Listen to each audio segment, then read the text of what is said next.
Okay. All right, so let's wrap up this lecture. So I'll go actually back to the slide. So as I finished in the in-person, we I talked about the old 19th and 20th century debates between whether avian flight evolved from the trees down. So from some small-bodied animals that had been doing sort of passive gliding, and then evolved attributes that allowed them to be more powered till eventually they're jumping out of the trees and they're not even going down. They're just powering along. Versus the cursorial or ground up model, where the idea was that the ancestors of birds were running animals. They used their wings maybe to make them go faster or turn better or something. Eventually those proto wings became stronger and stronger till they were able to make leaps where they didn't come back down. That is, they were flying. And this latter idea was predicated on the observation that birds have perfectly good running legs, unlike bats, unlike pterosaurs seem to have. And I mentioned that back in 2001, there was a presentation, I didn't mention where it was, but at the Society of Vertebrate Paleontology, where we saw the footage from which this is a still of this bird running along, flapping its wings back and forth. And the presenter, Dr. Ken Dial from the University of Montana, said, okay, is this support for the cursorial model? That wings are used to help the birds run faster? He said, well, I lied about one thing, and that was the orientation of how this bird was running. And Dial and his team revealed to the world something that they had discovered by accident, which is where the best discoveries come from, that turns out birds have been doing all along, and perhaps the ancestors of birds were doing on the way up to becoming powered flyers. Now, this behavior doesn't have its own name because people hadn't really noticed it before. So they had to come up with a name. It was an acronym, WAIR, WAIR, which stands for Wing-Assisted Incline Running. So here we see one of these birds. It's a chukar, or a Japanese partridge is the English name for them. And it's not climbing.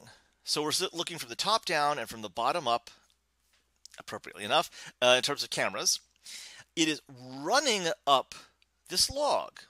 It's running. It is not climbing. It is not grabbing with its talons and pulling itself. It is running.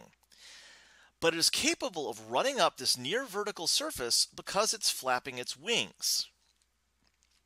So wing-assisted incline running is a form of cursorial motion. It is a form of running. It is achieved because the flapping of the wings, instead of propelling the bird through the air, or instead of propelling it faster, is actually generating thrust through its feet. It's acting like the spoiler on a Formula One race car. So have you ever seen a Formula One race car? Big ass wheels in the back, tiny wheels up front, and this big spoiler in the back, like a wing on the back. In fact, effectively it is a wing. And the way that works, the faster the car goes, the more acceleration, the more thrust that wing provides, not forward, but downward. And the idea is, as the car is going faster, those powerful wheels and engine would tend to make it fling off of the road. But because the faster it goes, the more thrust it has against the surface, the more those wheels have contact and can propel them forward. Well, in this case, the more the birds are flapping, the more they're generating thrust through their feet so they can keep in contact with the surface they're running with, even though they're running vertically, or nearly vertically in this picture. Now, it turns out that WAIR changes with ontogeny. Part of the study that this flight lab did started from hatchling birds, and it's barely moving at all, to ones where it could start to flap. This is 5 days. It has to get a little encouragement. By 15 days, it can run at, it's probably 60 degrees. An adult, it's nearly vertical. And in fact, this is the plot from the original paper. If the birds are just using their legs alone, and just to orient you, this is the maximum angle they can run in terms of the slope. This is the age of the bird in days from hatching. If they only use their legs, they could run up a 45-degree incline, and we could probably do that. But flapping their wings, they're able to do better than that. And in fact, after a certain age, after about, 36, 37, they're able to go on the underside if they're going fast enough. So this is on the undersurface, like running like this. And this is the data showing it with both a smooth surface and then a coarse surface like cork or woody surface or something. And they had 3 sets of birds to study. These are plucked feathers, plucked wings, so they remove the feathers. The feathers will grow back. They're like hair. Trimmed, where they cut the feather back halfway, and the control group, where they let them grow normally. And you can see the bigger the wing surface, the greater the angle of ascent they can do. Now, that's the sort of thing that natural selection works really well with.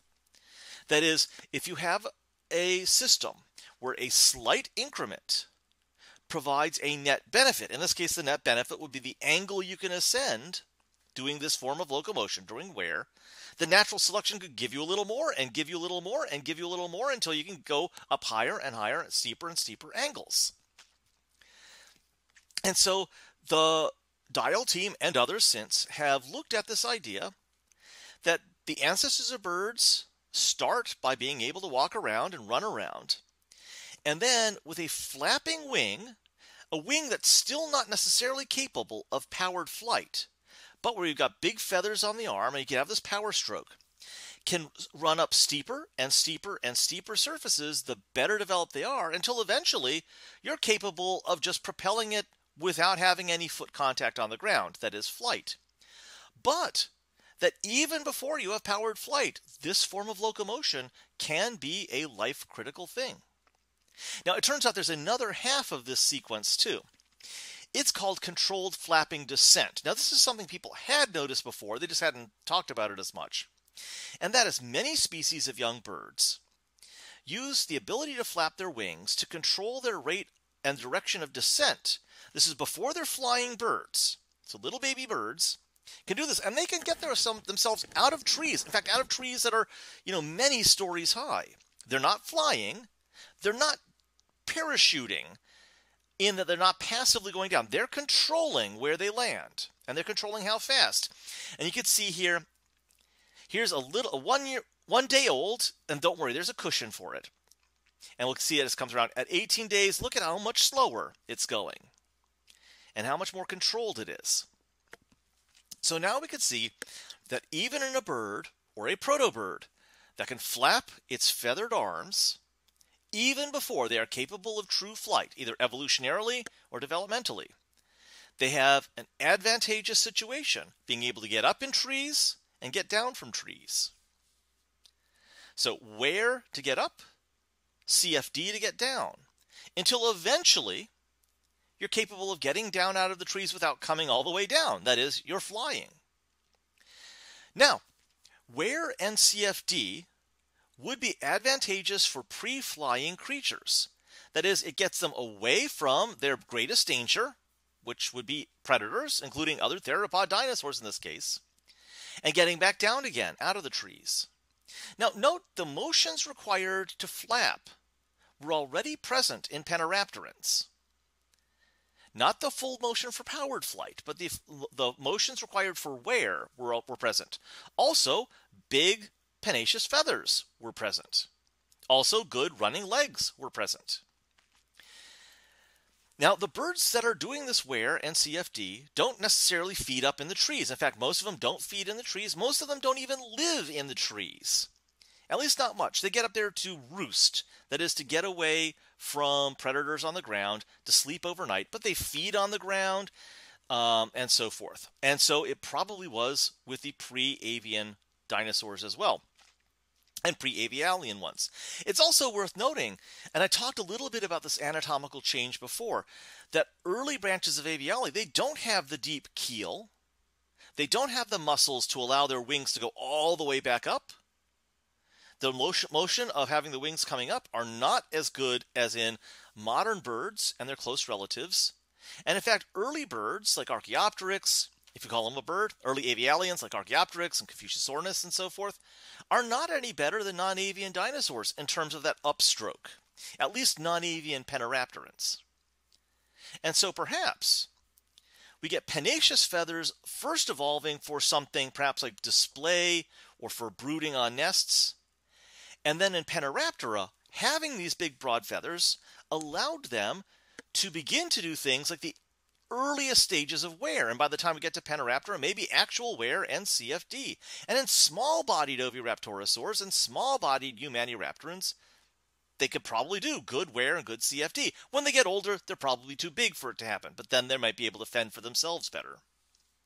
We actually see gliding evolving independently in a weird little branch, and it's only lived for a short period of time in Earth history, called the Scansoriopterigids.